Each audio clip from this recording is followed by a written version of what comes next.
இன்னைக்கு இந்த வீடியோல என்ன பார்க்க போறீங்க பாத்தீங்கன்னா பரோட்டா சால்னா செய்யறது தான் பார்க்க போறோம். அது எப்படி செய்யுதுன்னு பார்க்கலாம். கடாய் வச்சிருக்கேன், ஆயில் ஊத்திக்கலாம்.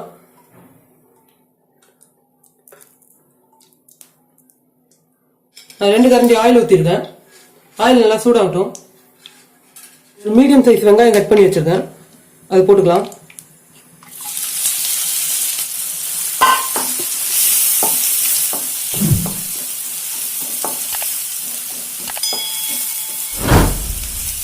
வெங்காயம் நல்லா வதங்குற வரைக்கும் வெயிட் பண்ணிக்கலாம்.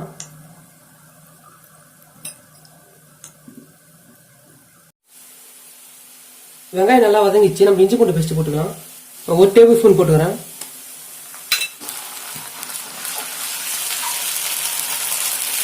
கொஞ்சமா தண்ணி ஊற்றிக்கலாம் அடி பிடிக்காம இருக்கிறதுக்கு.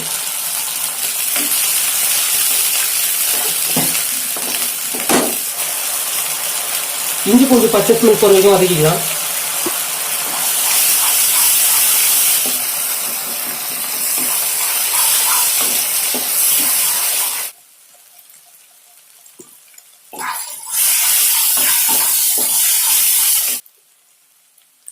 இஞ்சி பூண்டு பச்சை ஸ்மெல் போயிடுச்சு. நான் தனி மிளகாத்தூள் போட்டுக்கிறேன்.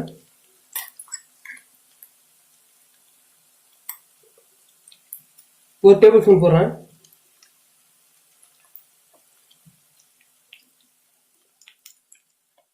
தனியாத்தூள் 1/2 table spoon. Garam masala 1/4 table spoon போட்டுக்கிறேன். போட்டு நல்லா மிக்ஸ் பண்ணிக்கலாம்.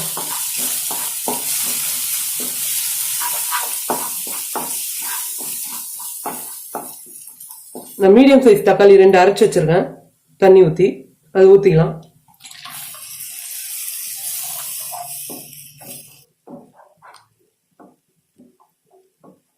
நான் தக்காளி வதங்காம தான் அரைச்சு ஊற்றிருக்கேன், அதனால பச்சை ஸ்மெல் போத வரைக்கும் நல்லா கொதிக்க ஊற்றிக்கலாம்.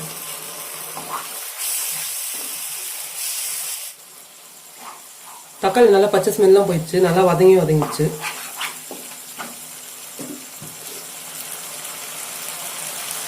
நம்ம தண்ணி ஊற்றிக்கலாம் தேவையான அளவுக்கு.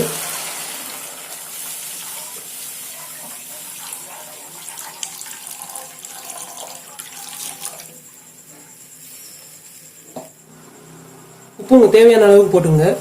நான் ஒரு 1/2 டேபிள் ஸ்பூன் போட்டுக்கிறேன்.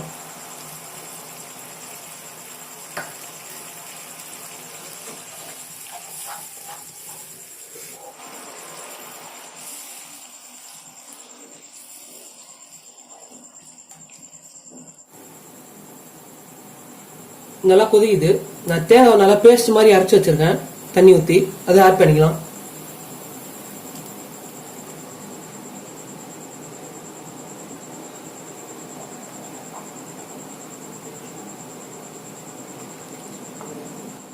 நீங்க தேங்காய் நல்லா பேஸ்ட் மாதிரி அரைச்சாதான் உங்களுக்கு திப்பி திப்பியா வராது. நல்லா கொதிக்கிட்டோம் கொஞ்ச நேரம்.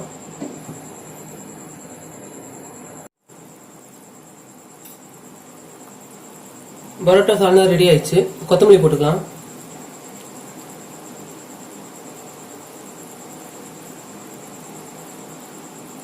பரோட்டா சால்னா ரெடி.